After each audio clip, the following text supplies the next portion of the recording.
শুভ সকাল বন্ধুরা, কেমন আছো তোমরা সবাই? আশা করছি তোমরা যে যেখানেই আছো প্রত্যেকেই খুব ভালো আছো এবং সুস্থ আছো। আমিও বেশ ভালোই আছি। এস ফ্যামিলিতে তোমাদের সকলকে ওয়েলকাম এবং অনেক অনেক ভালোবাসা জানিয়ে আজকে ভিডিওটি এখন থেকেই শুরু করছি। আজকে কোনো ব্লগ ভিডিও নিয়ে আসিনি। আজকের ভিডিওতে দেখাবো ছোট্ট বাচ্চারা না খেতে চাইলে কি করা উচিত। বিশেষ করে আমার একটি মেয়ে রয়েছে, আমার মেয়ের ওপরে কিন্তু ছোট্টবেলা থেকেই এই বিষয়গুলোর ওপরে নজর দিয়েছি, ওই জন্যই কিন্তু ও খাবারের দিকে অনেকটাই আগ্রহী রয়েছে। তো চলো বন্ধুরা, আজকের ভিডিওটি তোমাদেরকে প্রথম থেকে শেষ পর্যন্ত দেখার অনেক অনেক অনুরোধ রইল। প্রথমেই বলবো, বাচ্চারা না খেতে চাওয়ার অনেকগুলো কারণ রয়েছে। সেই কারণগুলো হচ্ছে অনেক সময় বাচ্চাদের খাবার হজম না হলে, আবার অসুস্থ হয়ে পড়লে, আবার ঠিকমতো ঘুম না হলে, এমনকি খাবার নিয়ে বেশি বকাঝকা করলেও কিন্তু ওরা খেতে চায় না। তো যাই হোক, এদিকে আমার মেয়ে সকালবেলা ঘুম থেকে উঠে গেছে। আজকে 8:30টার দিকে ঘুম থেকে উঠেছে। তো ওকে ব্রাশ করিয়ে দিয়েছি, সেই সঙ্গে কিন্তু চোখ মুখও ধুয়ে দিয়েছি। এদিকে এখন জল নিচ্ছি, ওর জলের পটে মাম্মামকে জল খেতে দেব। তো ও কিন্তু জল খেতে খুবই পছন্দ করে। তো বাচ্চাদের ঘুম থেকে ওঠার পরে কিন্তু এইভাবে জল খেতে দেওয়া অনেকটাই ভালো, কেননা জল খেলে কিন্তু খিদেটা অনেকটা বাড়ে। তো এদিকে দেখো, আমার মেয়ে এখন পেট ভর্তি করে জল খাবে। সকালে বাচ্চারা ঘুম থেকে ওঠার পরে ওদের মনটা কিন্তু অনেকটাই নরম থাকে। ওই সময় কিন্তু মায়েদের বা যারা থাকুক না কেন হাসি মুখে কথা বলা উচিত, তাহলে কিন্তু ওদের মনটা অনেকটা হাসি খুশি থাকে।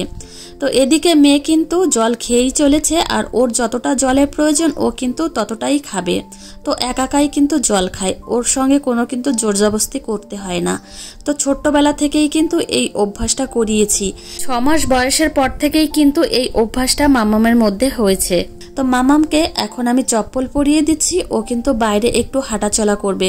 প্রত্যেক দিন কিন্তু এইভাবেই ও রুটিনটা মেনে চলি। সকালে ঘুম থেকে উঠে ওর ব্রাশ করিয়ে দিই, চোখ মুখ ধুয়ে দিই, সেই সঙ্গে কিন্তু জল খায়, তারপর এইভাবে একটু হাঁটাচলা করে। তো এই যে দেখো, মাম্মাম বাইরে চলে এসেছে, এখন একটু খেলাধুলো করবে।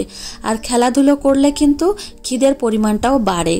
তো এদিকে মাম্মাম খেলাধুলো করবে 10-15 মিনিট, আমি তারপরেই কিন্তু ওকে খাইয়ে দেব, কেননা ওর পেটে অনেকটা জল রয়েছে, ওই জলটা একটু হজম হবে, তারপর কিন্তু ওকে খাওয়াবো। প্রত্যেকটা মা বাবাই কিন্তু চায় আমার সন্তানটা একটু হেলদি হোক। আমিও কিন্তু চেয়েছিলাম যে আমার সন্তান একটু হেলদি হোক। তো যাই হোক, এই বিষয়গুলোর ওপর ছোট্টবেলা থেকেই জোর দিয়েছি জন্য ও শরীরটা যাই হোক একটু ভালো আছে। তো এদিকে সকালে মাম্মামকে খাওয়াবো একটু মাড়ে ভাত। তো এই ভাতটা কিন্তু ওকে আমি খাওয়াচ্ছি বেশ কিছুদিন ধরেই। তো এই যে দেখো, গাজর সিদ্ধ দিয়েছি, পেঁপে সিদ্ধ দিয়েছি, আর সেই সঙ্গে কিন্তু আলু দিয়েছি। তো এখন যেহেতু গরমকাল, ওই জন্য পেঁপেটা দিয়েছি। পেঁপে খেলে কিন্তু শরীরটা বেশ ঠান্ডা থাকে। আর ভাতটা কিন্তু একদমই গলা গলা টাইপের ভাত, এটা কিন্তু হাত দিয়ে ভালো করে আমি চটকে মেখে নেব। তো একটা দেশি ডিম আমি সিদ্ধ দিয়েছি মাম্মামের জন্য, এটা কিন্তু সিদ্ধ ভাতের সঙ্গেই খাইয়ে দেব। তো এই যে দেখো, ডিমটা আমি কেটে নিলাম। এই ডিমটা কিন্তু ভাত খাওয়ানোর সময় আমি মাম্মামকে খাওয়াবো। তো এইভাবেই কিন্তু আমি খাওয়াই। আর একটা বিষয়, বাচ্চাকে কিন্তু সব সময় খাবারের দিকে আগ্রহ বাড়াতে হবে, যে কোন খাবারটা ও খেতে চায় সেদিকে কিন্তু নজর রাখতে হবে মায়ের। মা যেহেতু বাচ্চাকে খাওয়ায়, ওই জন্যই কিন্তু মাকেই এই বিষয়গুলোর উপর নজর রাখতে হবে। তো এদিকে দেখো, মাম্মামকে আমি খাইয়ে দিচ্ছি, আর ডিমটা কিন্তু আমি ভাতের সঙ্গে মেখে দিয়েছিলাম। তো ভাতের সঙ্গেই কিন্তু খেয়ে নিচ্ছে। আর মেয়েকে কিন্তু কখনোই আমি টিভি সেই সঙ্গে ফোন দেখিয়ে খাওয়াই না। তোমাদের দাদাভাই আমাকে একদম বলে দিয়েছে, ছোট্টবেলা থেকেই বলে দিয়েছে যে মাম্মামকে টিভি এবং ফোন না দেখিয়ে খাওয়ানোর জন্য। তো আমি এই চেষ্টাটা করেছি, অবশ্যই আমি সফল হয়েছি। তো যাই হোক, এদিকে দেখো মাম্মামকে খাওয়ানো হয়ে গেছে, আর মাম্মাম কিন্তু খেয়েও নিয়েছে। আর জামাটা ভিজে গেছে, এখন অন্য একটা জামাই যে পরিয়ে দিলাম। তো মাম্মাম কিন্তু এখন খেলাধুলো করবে। তো ঘরের মধ্যেই খেলাধুলো করবে, বাইরে বৃষ্টি হয়েছে, তো ওই জন্য বাইরে আর যেতে পারবে না, এই ঘরের মধ্যে বসেই খেলবে। বারান্দায় এই ঘর ও ঘর, এই ঘরেই খেলবে। বাচ্চাকে খাওয়ানোর পরে কিন্তু ওকে খেলাধুলো করতে দিতে হবে, এইভাবে কিন্তু খাটের পর রাখা যাবে না। আমি অবশ্য মাম্মামকে খাটের পর রাখবো না, ও বাইরে বসেই খেলবে। তো এখানে জামাটা চেঞ্জ করেছি জন্য এই খাটের পর রয়েছে। তো মাম্মাম তো বাইরে খেলাধুলো করছে, এদিকে আমি চলে এসেছি মাম্মামের খাবারটা রেডি করতে। এটা কিন্তু 11:30টার দিকের খাবার। মাম্মামকে এখন একটু আমি লেবুর রস দেব। তো প্রত্যেক দিন দিয়ে থাকি, আর ও কিন্তু খেতে খুবই পছন্দ করে লেবুর রস। আর প্রত্যেক দিন কিন্তু একটা করে ফল আমি দিই। তো বাচ্চারা কিন্তু ভাত খেতে একটু কম চাইলেও একটু ফল টল খেতে চাইলে দিলে কিন্তু বেশ উপকার হয় বাচ্চাদের। তো আর একটা ব্যাপার যে বাচ্চারা কিন্তু একই ফল প্রত্যেক দিন খেতে নাও ভালোবাসতে পারে, ওই জন্য একটু ঘুরিয়ে ফিরিয়ে বাচ্চাদের খেতে দিলে কিন্তু বেশ ভালোই হয়। আজকে আমার মেয়েকে আপেল খেতে দেব। এই যে দেখো আপেলের খোসা ছাড়িয়ে নিয়েছি, আর অবশ্যই আপেলের জন্য বীজ না থাকে এইভাবে কিন্তু পরিষ্কার করে ফেলে দিতে হবে। আর এই যে দেখো ছোট্ট ছোট্ট ফালি ফালি করে আমি কেটে দিচ্ছি এই প্লেটে, আর মাম্মামকে কিন্তু আমি খেতে দেব। তো এইভাবে কিন্তু এখনো পর্যন্ত দিইনি, তো আজকেই আমি প্রথম চেষ্টা করছি। ভাবছি এইভাবেই প্রত্যেক দিন দিয়ে একটু চেষ্টা করব মাম্মামকে।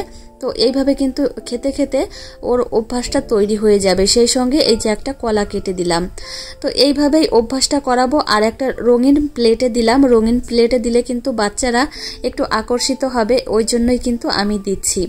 তো প্রথম দিন হয়তো খাবে না, একটু ছড়াবে ছিটাবে, তবুও আমি মাম্মামকে দেব। এইভাবে কিন্তু প্রত্যেক দিন দেওয়ার চেষ্টা করব, ও যাতে নিজে নিজে খাওয়ার চেষ্টাটা করতে পারে। তো এইদিকে দেখো মাম্মামকে দিয়েছি, প্রথমে চামচ ধরবেই না। তো এই যে দেখো ধরেছে মানেই আমি সফল হয়েছি। তো আমি ভাবছি মাম্মামকে আমি চেষ্টা করিয়েই ছাড়বো, আর মাম্মামকে এইভাবে আমি খাইয়েই ছাড়বো। যাই হোক, এই যে দেখো মাম্মাম চামচ দিয়ে ফলগুলো ধরছে, আর এই যে দেখো কাটাকাটি করছে। যাই হোক, মাম্মাম কিন্তু আস্তে আস্তে শিখেও যাবে, আর যখন শিখে যাবে তখন তো তোমাদের সঙ্গে শেয়ার করব। বাচ্চাদের সঙ্গে কিন্তু কখনোই বকাঝকা করা উচিত না। বাচ্চারা কিন্তু প্রথম দিকে খাবার একটু ছড়াবে ছিটাবে, তারপর কিন্তু ওরা আস্তে আস্তে খাবে। হয়তো 15-20 দিন 1 মাস লাগতেই পারে, কিন্তু ওরা কিন্তু শেষ পর্যন্ত খাবেই। তো এই বিশ্বাসটা কিন্তু আমার আছে। ফলগুলো নিয়ে কিন্তু মাম্মাম একটু খেলা করেছে, একটাও খায়নি, তবুও আমি কিন্তু নিরাশ হইনি। আমি কিন্তু জানি আমার মাম্মাম হয়তো কিছুদিন পরেই খাবে। তো এইভাবে চেষ্টা চালিয়ে গেলে কিন্তু ও খাবে। তো এদিকে মাম্মামকে এখন লেবুর রসটা খাইয়ে দিচ্ছি। গরমের শুরু থেকেই কিন্তু মেয়েকে প্রত্যেক দিন একটা করে ফল দিয়েছি, আর প্রত্যেকটা ফল কিন্তু আলাদা আলাদা ঘুরিয়ে ফিরিয়ে খাইয়েছি। বাচ্চাদের কিন্তু কখনো একই খাবার বারবার খাওয়ানো উচিত না, কেননা ওরা খেতে চায় না। ঘুরিয়ে ফিরিয়ে খাবারগুলো দিতে চাইলে খাবারগুলোর টেস্টও আলাদা হয়, মানে ফলগুলোর টেস্টও আলাদা হয়, ওদের কিন্তু খেতেও ভালো লাগে। তো এদিকে দেখো লেবুর রসটা প্রায় খাওয়া হয়ে গেছে, আর 2টো লেবুর রস করে দিয়েছিলাম। তো ও লেবুর রস খেতে কিন্তু খুবই পছন্দ করে। আর একটা বিষয় আমি কিন্তু আমার ব্লগে বারবারই বলেছি, সেই বিষয়টি হচ্ছে কোনো বাচ্চার সঙ্গে কিন্তু তুলনা করা একদমই উচিত নয়। প্রত্যেকটা বাচ্চা কিন্তু আলাদা আলাদা ধরনেরই হয়, প্রত্যেকটা বাচ্চার গ্রোথও আলাদা, খাওয়া দাওয়া কিন্তু অনেকটা আলাদা হয়। কোনো বাচ্চা হয়তো একটু হেলদি হয়, কোনো বাচ্চা একটু হালকা হয়। তো যাই হোক, এই নিয়ে কিন্তু মন খারাপ করলে একদমই চলবে না। তো বাচ্চা সুস্থ থাকলেই কিন্তু সব থেকে ভালো। তোমাদের সঙ্গে কথা বলতে বলতে এদিকে দেখো মাম্মামকে স্নান করিয়ে নিয়ে এসেছি, আর এই যে জামাটাও পরিয়ে দিলাম। আজকের ওয়েদার কিন্তু অনেকটাই ঠান্ডা, বৃষ্টি হচ্ছে যেহেতু, ওই জন্য কিন্তু একটু ঠান্ডা ঠান্ডা ওয়েদার আছে। মাম্মামকে এই জামা প্যান্টটা পরিয়ে দিলাম। বাচ্চাদের মুখে ক্রিম লাগাতে আসলে ওরা এত পরিমাণে দুষ্টুমি করে, সে কথা আর কি বলবো। এদিকে মাম্মামকে অনেক কষ্টে মুখে ক্রিমটা লাগিয়েছি, সেই সঙ্গে একটা কাজলের টিপও কিন্তু পরিয়ে দিয়েছি। এখন মাম্মামকে ঘুম পাড়াবো। বাচ্চাদের কিন্তু একটা খুব ভালো পর্যাপ্ত পরিমাণে ঘুমের প্রয়োজন। ওদের ঘুম যদি ভালো হয় তাহলে কিন্তু ওদের মনও ভালো থাকে, সেই সঙ্গে শরীর ভালো থাকে, আর কিন্তু খিদেও অনেকটা পায়। তো এদিকে এখন মাম্মামকে ঝটপট করে ঘুম পাড়াবো, আর ওকে ঘুম পাড়াতে বেশি সময় লাগে না, 5-6 মিনিটের মধ্যেই ঘুমিয়ে পড়ে, আর অনেকক্ষণ কিন্তু ঘুমিয়ে থাকে, প্রায় 2-2.5 ঘন্টা মতো ঘুমোয়। বাচ্চাদের কিন্তু ছোট্টবেলা থেকেই কোন খাবারটা খারাপ এবং কোন খাবারটা ভালো এর মধ্যে পার্থক্যটা বোঝাতে হবে, তাহলে কিন্তু ওরা খাবারটা ভালো খেতে চাইবে, ভালো খাবারটা খেতে চাইবে। তো এই যে দেখো এখন এই যে চকলেট পাওয়া যায়, সেই সঙ্গে চিপস পাওয়া যায়, এই সমস্ত খাবারগুলো কিন্তু খেতে খুবই পছন্দ করে বাচ্চারা, কিন্তু এই খাবারগুলো দেওয়া একদমই উচিত নয়। আমি আমার মেয়েকে কিন্তু ছোট্টবেলা থেকেই, ও কিন্তু এখনও ছোট রয়েছে, কিন্তু একদম ছোট্টবেলা থেকেই এই খাবারগুলো না দেওয়ার অভ্যাস করেছি, আর ওকে কিন্তু কোনটা খারাপ এবং কোনটা ভালো খাবার এটা বোঝানোর এখনও চেষ্টা করছি। তো ও কিন্তু এখনও এই যে চিপস, সেই সঙ্গে চকলেট এই সমস্ত খাবার কিন্তু চেনেই না। অনেকে আছে বাড়িতে আসে আত্মীয় স্বজন ওর হাতে খাবার দেয় কিন্তু ও এই খাবারগুলো চিনতেই পারে না যে কি।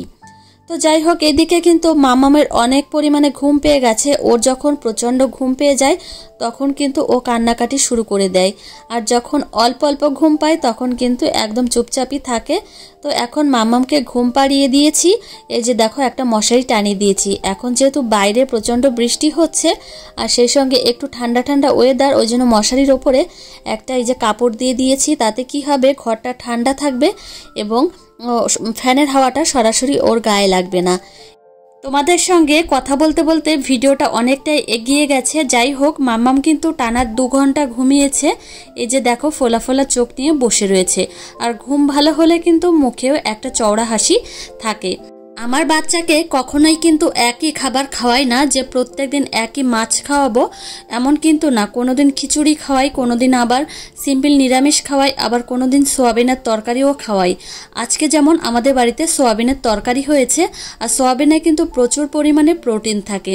তো যাই হোক, এই যে দেখো মাম্মামকে আজকে দুপুরের খাবারটা খাওয়াবো।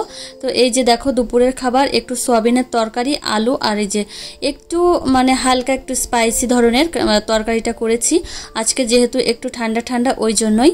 আর এই যে দেখো সাদা ভাত। তো এই ভাতটাই আজকে মাম্মামকে খাইয়ে দেবো। তো এইভাবেই কিন্তু ঘুরিয়ে ফিরিয়ে মাম্মামকে খাওয়াই, ওই জন্যই কিন্তু খাওয়ার প্রতি ওর আগ্রহটা বরাবরই বেশি। তো এদিকে ফল নিয়ে এসেছে তোমাদের দাদাভাই, ফলগুলো কিন্তু এই সামনের উপরেই রাখবো। আর মাম্মামকে কিন্তু আমি এই ফলগুলো সবসময় দেখাই আর চেনাই যে এটা লেবু, এটা আঙুর, আবার এটা কলা, এইভাবেই কিন্তু ওকে শেখাই। ফলগুলো চাইলেই কিন্তু আমি ফ্রিজে রাখতে পারি, কিন্তু আমি রাখি না। আমি এই ঘরে মাম্মামের সামনেই কিন্তু রেখে দিই, ও হাঁটাচলা করে, এগুলো কিন্তু সবসময় দেখে। তো যাই হোক বন্ধুরা, আমি কিন্তু এইসব বিষয়ের ওপরেই কিন্তু নজর দিয়ে এসেছি। আর এইসব বিষয়ের ওপরে তোমরা যদি নজর দিয়েও বাচ্চারা না খায় তাহলে কিন্তু অবশ্যই ডক্টরের পরামর্শ নেওয়া উচিত। তো চলো বন্ধুরা, আজকের ভিডিওটি এখানেই শেষ করছি। তোমাদের কেমন লেগেছে অবশ্যই জানিও। ভালো লাগলে একটা লাইক কমেন্ট করো, আর দেখা হবে কিন্তু পরের ব্লগে। টাটা বন্ধুরা।